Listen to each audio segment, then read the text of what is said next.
Mga ka-sounds na nagtatanong about dito sa ABDO KP88 channel mixer na ito. Meron kasi ditong nakalagay na output na tape.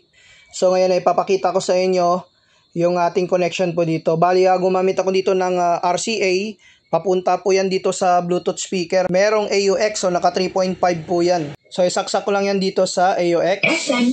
So yung purpose po nito, parang main output na rin po ito. So pwede rin kayo dito magkabit ng integrated amplifier. From output tape na ito, papunta sa inyong input ng amplifier is pwede po yan. So ngayon magma-microphone check po tayo dito sa ABDO KP8 na 8-channel mixer gamit yung Bluetooth speaker po dito. So ito yung ating microphone check sa ABDO KP8 gamit lamang yung Bluetooth speaker. So naka-hold po ako dito sa kanyang effects. So nakasaksak na rin ako dito sa microphone. So ito po yung sound check po natin. Pakinggan po niyo yung sound check ng mixer po natin gamit yung Bluetooth speaker.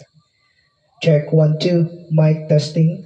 Hello mic testing, sound check 1 2. Mic test, sound check. Check 1 2. Hello mic testing, sound check 1 2. Check 1 2 3. Sound check. Check 1 2. Hello mic testing, sound check 1 2 3. Mic testing. Hello mic test, sound check. Ganyan kaganda pag meron kayong mixer. Hamakin po ninyo Bluetooth speaker, kayang-kayang pagandahin yung tunog. So kung gusto niyo mag-avail ng ganitong klaseng audio mixer, paki-click lamang yung ating yellow basket.